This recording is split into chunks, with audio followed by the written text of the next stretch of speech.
Momentos. Sentada en el cordón de la vereda, pasa la gente.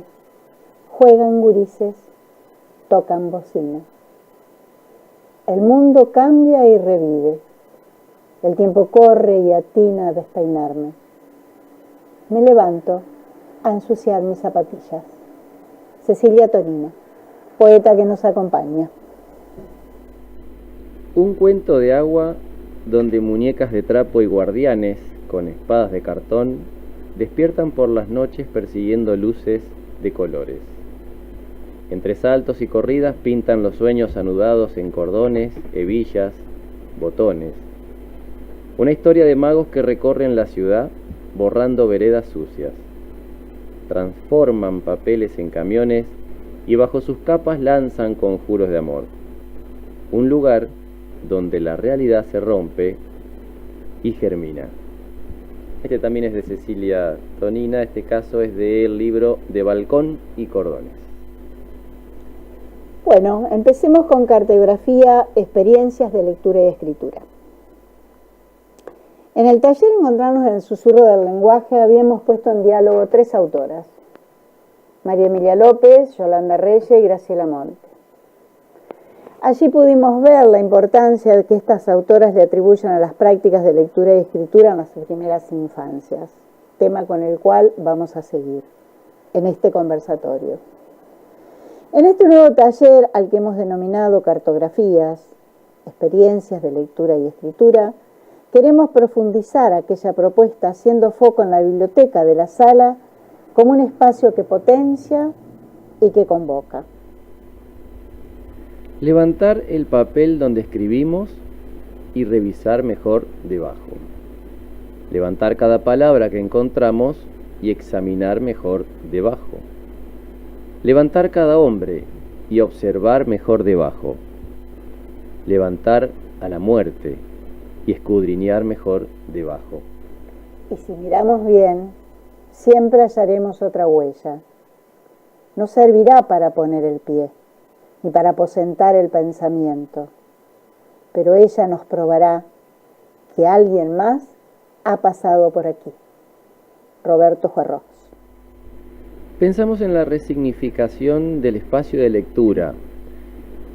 Creemos que se hace necesario complejizar las obviedades, esto que parece algo natural.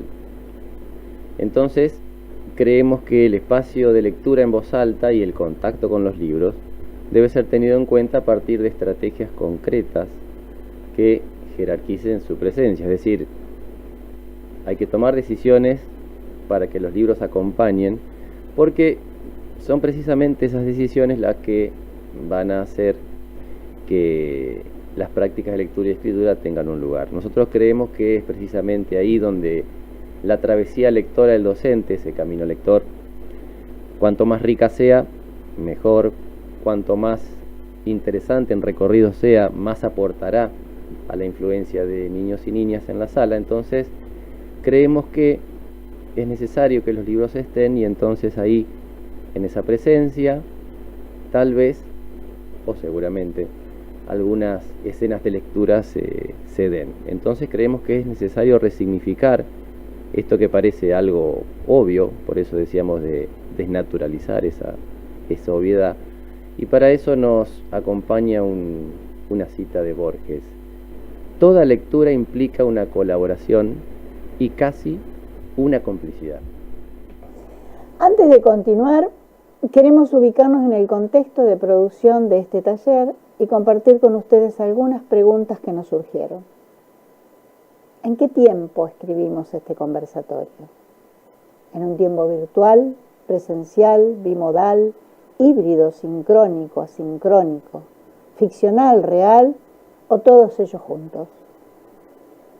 ¿Dónde está el afuera y el adentro de nuestras prácticas? ¿Cómo nombrarlas y darles al menos una identidad? ¿Cómo escribir el contexto en el que estamos inmersos? Todas estas preguntas que nos hacíamos nos hicieron pensar en que la pregunta es importante, es necesaria, Y recurrimos a un texto de Paulo Freire y Antonio Faundes. El libro se llama Por una pedagogía de la pregunta, en el que Faundes y Freire están conversando, están dialogando, y en un determinado momento le dice Antonio Faundes: todo conocimiento comienza por la pregunta. Se inicia con lo que tú llamas curiosidad. Pero la curiosidad es una pregunta. Tengo la impresión, dice Faundes, y no sé si estás de acuerdo conmigo, de que hoy la enseñanza, el saber, es respuesta y no pregunta. Si nos preguntamos, tendremos más herramientas para intentar mejorar nuestro propio mundo, nuestro propio ser, nuestras propias prácticas, para ser más capaces, para tener más indicios, para ser más astutos y ágiles en puntos de vista. Para nosotros este tiempo fue una época de preguntas. ¿Qué palabras circularon y qué hicimos con ellas? ¿Qué estrategias del discurso utilizamos como modo de construir conocimiento? Vamos a levantar la cabeza tomando como referencia esta idea de Roland Barthes, en este caso, para compartir un texto de La Rosa, de Jorge La Rosa, que nos pareció interesante porque habla de esa experiencia, de este tiempo en el que algo pasó, y vamos a ver si eso que pasó nos pasó. La Rosa dice esto: la experiencia tiene siempre algo de imprevisible, de lo que no se puede ver de antemano, de lo que no está ya visto de antemano. También tiene algo de impredecible, de lo que no se puede decir de antemano, de lo que no está ya dicho. Y además tiene algo de imprescriptible, de lo que no se puede escribir de antemano, de lo que no está escrito. La experiencia siempre tiene algo de incertidumbre. Es más, la incertidumbre le es constitutiva, porque la apertura que la experiencia da es apertura de lo posible, pero también de lo imposible, también de lo sorprendente y también de lo que no puede ser.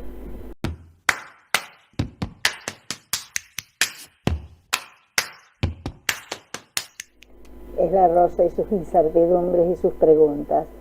En esta escritura nos planteamos el desafío de buscar en el mundo visible y cotidiano aquello que está sumergido u oculto. Desnaturalizar la mirada, corriendo el riesgo de asomarnos a una pregunta que está en los bordes, en los solapamientos, en los pliegues, en los márgenes, a modo de abismo algunas veces, que abre siempre otra pregunta en un proceso infinito, como una retahíla por lo que la realidad quiere volumen. ¿Cómo nombramos esta experiencia de dar clase a través de las redes sociales a la distancia? Al ser sujetos de esta experiencia, ¿qué nos pasó? ¿Cómo construimos experiencia a partir de esto que nos pasó? ¿Estamos dispuestos a mirar con esa intensidad? ¿Estamos dispuestos a no generalizar e ir analizando esa experiencia nuestra en este tiempo histórico que nos atravesó? ¿Pudimos apropiarnos de la nueva realidad para incorporarla a nuestra esfera, a nuestros planteos diarios? ¿O bien expulsarla de nuestro marco de experiencia a la espera de un tiempo otro, similar al que teníamos antes de la pandemia?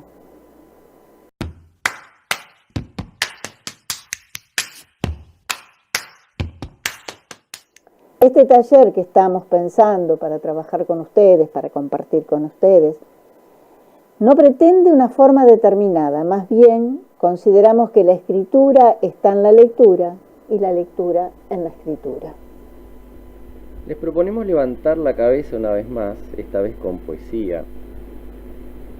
Alejandra Pizarnik, del libro Poesía Completa. Una mirada desde la alcantarilla puede ser una visión del mundo. La rebelión consiste en mirar una rosa hasta pulverizarse los ojos. Tal vez podamos mirar nuestra práctica para ver qué pasó en este tiempo y tal vez en esa mirada, en esa observación, podamos encontrar algunos hilos celeste tierra de los cuales tirar para construir lo que pasó y dar cuenta de eso para que lo que pasó, lo que nos pasó, constituya una instancia de aprendizaje. Bueno, y empezamos a construir la trama que no está exenta de contradicciones, por supuesto. Y nos preguntamos, ¿qué es necesario para que en la sala suceda la lectura y la escritura?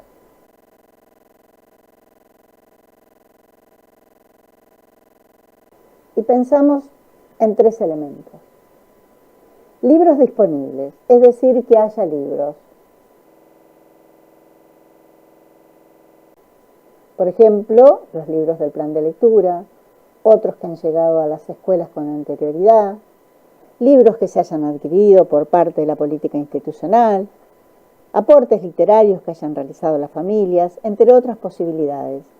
Pero el libro tiene que estar disponible y al alcance de los niños. Creemos que además esos libros al alcance de los niños suponen una accesibilidad, que estén accesibles. O sea, no alcanza con que estén disponibles, con que haya, además tienen que estar al alcance. Una biblioteca al alcance de los niños, que ocupa un lugar central, como un lugar simbólico y real de la biblioteca, porque va a posibilitar que niños y niñas accedan cotidianamente, puedan acercarse al libro, puedan tomarlo, puedan encontrar en él texto, y tal vez esa sea una buena instancia o un comienzo o una continuidad en el aprendizaje de la lectura y la escritura, porque ahí van a haber textos escritos. Vamos a citar el siguiente pasaje del cuaderno para el aula, volumen 1 de Juegos y Juguetes, Narración y Biblioteca, en el que da cuenta de esta idea, de esta propuesta. Dice: sabemos que los materiales de los que disponemos, ya sean revistas, diarios, libros, cajas, carpetas, libros, objetos, necesitan, sean muchos o pocos, un espacio con características particulares, es decir, un lugar en el que estén. Ese espacio puede ser una biblioteca, pueden ser cajas también, pueden estar en cajas. Verán de qué manera organizarlos. Eso será una decisión que tomarán quienes construyan la práctica, estudiantes y docentes. Lo interesante de este espacio, dice, es organizarlo, de manera que la presencia de sus materiales genere lectura por sí mismo, es decir, que convoque, que llame, que ofrezca. Es como si los libros en el lugar en el que están, esa presencia hace que uno se sienta interpelado por esa presencia. Entonces, tal vez haya quienes se animen, y si no, invitaremos a que tomen libros y a que participen de una situación de lectura. Por lo tanto, y para que nosotros y los chicos y las chicas la conozcamos y tengamos confianza con ella, podemos organizarla a partir de acuerdos grupales, basados en las necesidades que tenemos de disponer del material. Va a haber criterios de organización, criterios que pueden ir desde una colección, desde un autor, desde tamaños, desde colores, personajes. Y ahí el criterio será muy variable porque dependerá de lo que a los niños y las niñas les interese. Consensuado con los niños. Consensuado con los niños, porque la práctica la construye estudiante y docente, no es mi clase, sino que en todo caso es la clase de todos los que están en esa situación, en esa aula. Se trata entonces de hallar una organización variable, es decir, que no hay una única posibilidad. Dinámica, porque puede ir cambiando con el tiempo y con esa caja de herramientas que se va a ir complejizando, esa textoteca interna que va a ir incorporando otros textos y esos gustos que van a ir también cambiando, no siempre nos va a gustar lo mismo. Entonces, ese tipo de agrupamiento, ese tipo de propuesta es la que en este segundo elemento que creemos que tiene que estar, es decir, libros accesibles, puede ser una propuesta que nos interpele y que nos sirva para poder pensar una biblioteca en el aula. Inclusive esos libros accesibles tienen que previamente haber una decisión del docente, que es lo que se llama canon o corpus, en el cual tiene que haber una selección previa del material que vamos a trabajar con las niñas y los niños.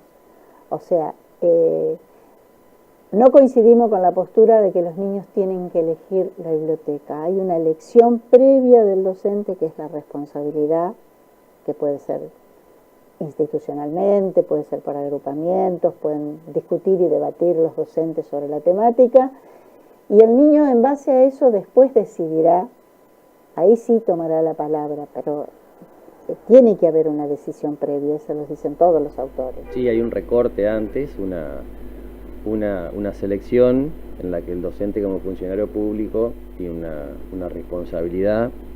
Entonces, en esa responsabilidad, para eso es necesario que una tenga elementos del canon y de lo que significa construir un corpus de texto para poder tomar decisiones desde el punto de vista literario. Y eso se hace leyendo. O sea, acá partimos de que coincidimos y consideramos que es así, que el docente es el primer lector para que los niños sean lectores y las niñas. Entonces hasta ahí tenemos dos elementos. Y el tercer elemento, la mediación. La mediación. Desde la mediación partiremos, Graciela Monte, de dos ejemplos de escenas de lectura, en el cual Graciela Montes lo escribe en su libro La Gran Ocasión. Y dice: las formas de intervención, las del círculo, suponen una escena de lectura en la que un grupo de personas, incluido el maestro, han constituido una forma de sociedad, una comunidad de lectura, y comparten un texto. Tal vez lo tengan todos delante de los ojos, o haya un solo libro y se lea en voz alta. Son situaciones distintas. Cuando tiene el texto escrito delante de los ojos, el lector gana cierta independencia. Aprende a barrer lo ya leído para recoger los puntos que se le escaparon, se permite demorarse en un pasaje o distraerse en otro, se anticipa. En el texto leído en voz alta, prende de la voz que le da un cuerpo a lo leído y se lo acerca. Es posible que sostenido, amparado en esa voz, sea capaz de transitar textos mucho más complejos de lo que se animaría a abordar cuando lo dejan solo frente a la letra. El lector que tiene su texto ahí adelante tal vez tienda a intervenir sobre él más íntimamente, subrayar una palabra, hacer una marca, anotar al margen algo que el texto le recuerda. Como estas escenas que plantea Montes, hay varias escenas de lectura que pueden ir sucediendo en una sala, de la cual consideramos que el docente tiene un montón de herramientas y que irá ir buscando sistematizar esas escenas de lectura en un tiempo-espacio, hacemos hincapié en esto, que ellos consideran necesario. Sí, esas escenas, esas dos posibilidades, una, el docente leyendo en voz alta y en este caso estudiantes participando de la lectura como lectores de oreja y ojo, dirá Cecilia Bayur. Entonces, esa lectura en voz alta, esa práctica, representa un hacer, porque hay una actividad cognitiva ahí que se está, un ejercicio que se está poniendo en marcha, un trabajo. No es perder el tiempo, no es un tiempo que se utilice de relleno, sino que tiene que ser un tiempo planificado, un tiempo pensado, un tiempo que al ponerlo en marcha represente una instancia de aprendizaje también para quienes participan de esa escena de lectura, de esa situación, de esa comunidad de lectores. Y para cerrar esta parte hablamos de un texto de María Emilia López, queremos compartir con ustedes, en la cual ella parte de una experiencia que ella tiene hace años en el sistema, en la Universidad de Buenos Aires, que ella trabaja con bebé de 45 días en adelante, y en su libro Un mundo abierto, cultura y primera infancia, María Emilia dice: un bebé que hojea y tironea un libro literario con interés está inmerso entonces en el territorio del arte. Esas experiencias van nutriendo su imaginario y a la vez le permiten ensayar los modos de construir ideas y metáforas y consecuentemente desarrollar su imaginación.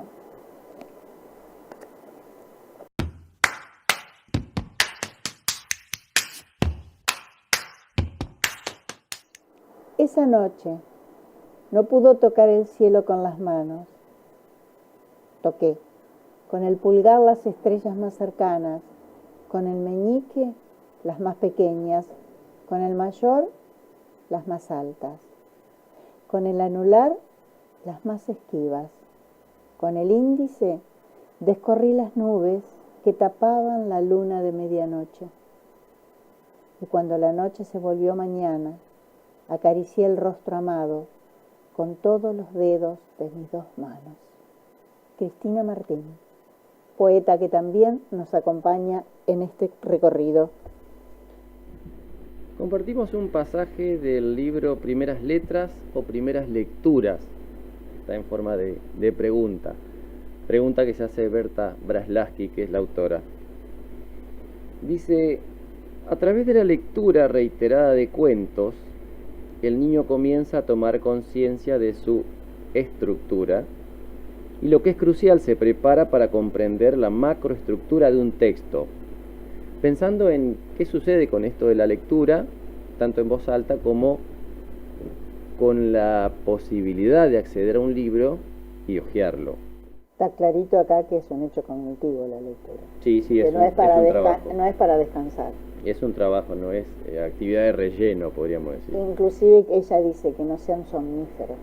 Es lo que a continuación sigo, dice: también se observa que la lectura de cuentos estimula a los niños para explorar los mismos textos que les han leído y encontrar relaciones entre la oralidad y la escritura.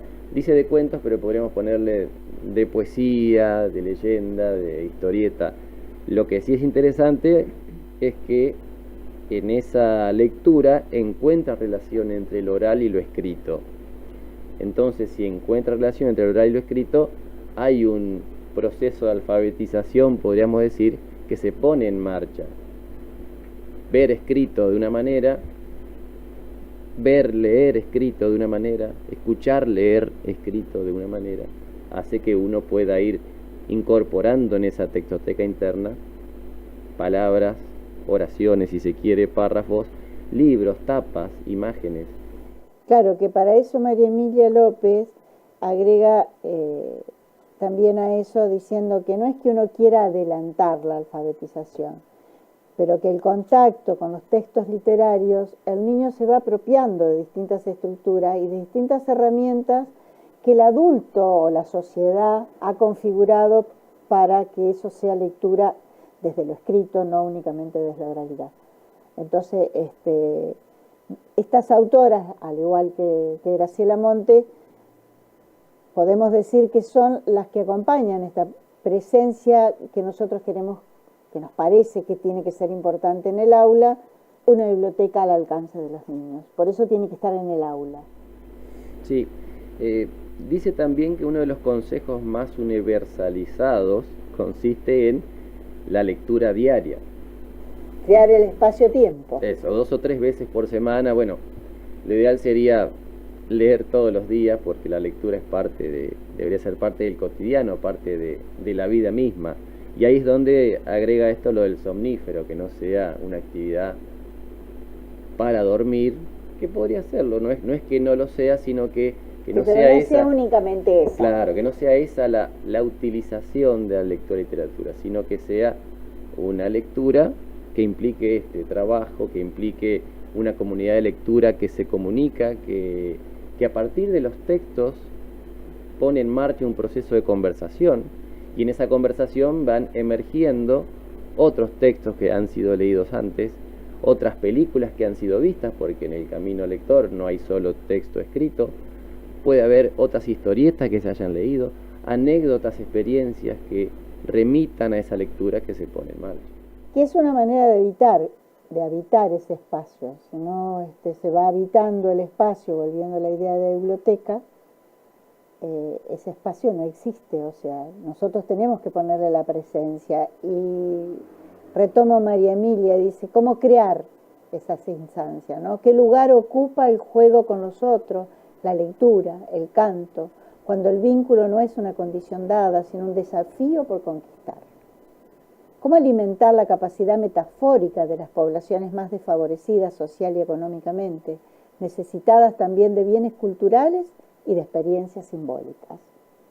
Los bienes culturales y las experiencias simbólicas son dos tópicos que tanto para María Emilia López como para todas las autoras que estamos tratando y que hemos leído, y Braslavsky, son fundantes para la alfabetización. La alfabetización no son las letras, enseñar las letras, dijera Braslavsky.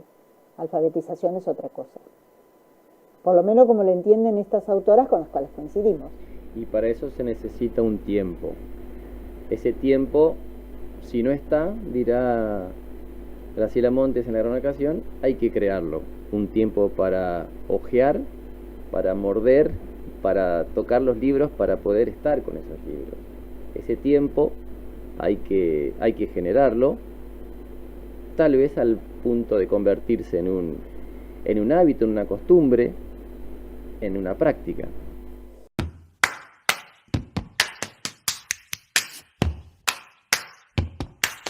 Y hasta acá lo que queríamos compartir con ustedes y como cierre de este primer encuentro, de este nuevo taller, les queremos compartir una suerte de consigna que va a estar ampliada después en el campus, pero ahora se las queremos comentar, se las queremos hacer saber, se las hacemos llegar oralmente para que vayan pensando a ver qué les parece lo que hemos pensado nosotros para el cierre de este taller.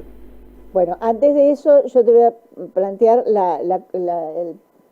lo que a nosotros se nos ocurrió que se podía como ser como tópico y como disparador. Sí. Tomamos la comida y pensamos en la comida y la forma, recetas desde el objeto libro, ¿no? Recetas con forma de figuras geométricas, porque encontramos una colección de pizzas en el cual todas las tapas de los libros eran redondas.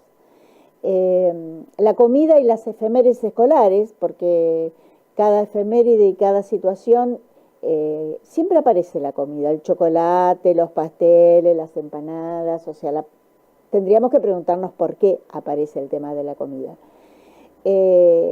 Tomar la comida y los pueblos como hecho cultural. La comida y las historias, o sea, cuando aparece en una fábula, en un cuento, en una poesía, dónde aparece, cómo aparece. Recito de Oro cocina y come con los enanos, con los osos.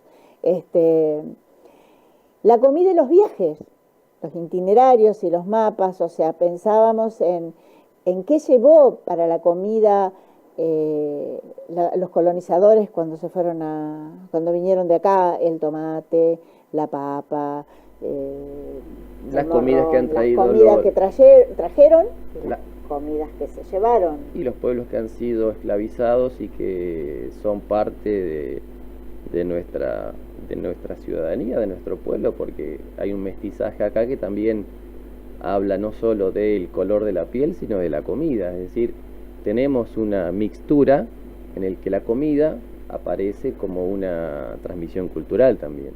Como un lugar de reunión, como un lugar de encuentro. La comida y los refranes, la comida y los hechizos y los ingredientes para combinarlos. Los hechizos en general, las hechiceras lo hacen en una olla y cocinan. Bueno, y lo que a ustedes se les pueda ocurrir que puede llegar a suceder como tópico la comida, y ahí consideramos que es trabajar interdisciplinariamente, porque se puede trabajar desde lo narrativo, desde la ficción, que sería el campo nuestro, pero también se puede trabajar desde una narrativa científica, ¿no? Sí, y esas narrativas, esos textos que se puedan construir, tal vez puedan ser incorporados a la biblioteca y a su vez ensanchar los límites de una biblioteca en la sala, en la que también se encuentren textos de autores reconocidos y que nosotros leemos habitualmente y textos propios, escritos por estudiantes o bien escritos por el docente, dictados por estudiantes. Es decir, que esos textos que se pueden construir a partir de estas propuestas pueden ser incorporados a la biblioteca de la sala y tener su espacio. Entonces, la consigna después va a ir al entorno, no se angustien, y consideramos que problematizar la lectura y la escritura desde proyectos pedagógicos puede potenciar la biblioteca como espacio, ambiente, rincón de propuestas de enseñanza-aprendizaje con un docente mediador que haga de la biblioteca una caja de herramientas, al decir de Brunner. Propondremos actividades que parten del contacto directo con libros y como punto inicial para reflexionar sobre la lectura como práctica social, cultural y la circulación social de la literatura y el libro como objeto cultural. En el campo virtual presentaremos esta consigna con más detalle y más amplia, puntualmente con mayores precisiones. Sí, con mayores precisiones. ¿Cerramos con un poema? Leo de Cristina Martín, del libro Que el nombre te nombre, y tengo acá: Violeta, ojos de uva chinche, cutis de algodón, pelo con rosquitas, dedos de plumón. Todo el arco iris cabe en tu paleta, de amarillo a sol, de mora a violeta. Escucha, Violeta, yo quiero saber, ¿pintarías de cielo el amanecer? Y el otro se llama Juan Manuel. Juan es su primer nombre y el segundo, Manuel. Jugador de superhéroes y lenguaje cordobés. Un chico muy parlanchín del país del cuartetazo charla un rato con su mami mientras la llena de abrazos. Su papá lo deja libre para cantar a los niños. Entonces se calla y juega con ojos de niño.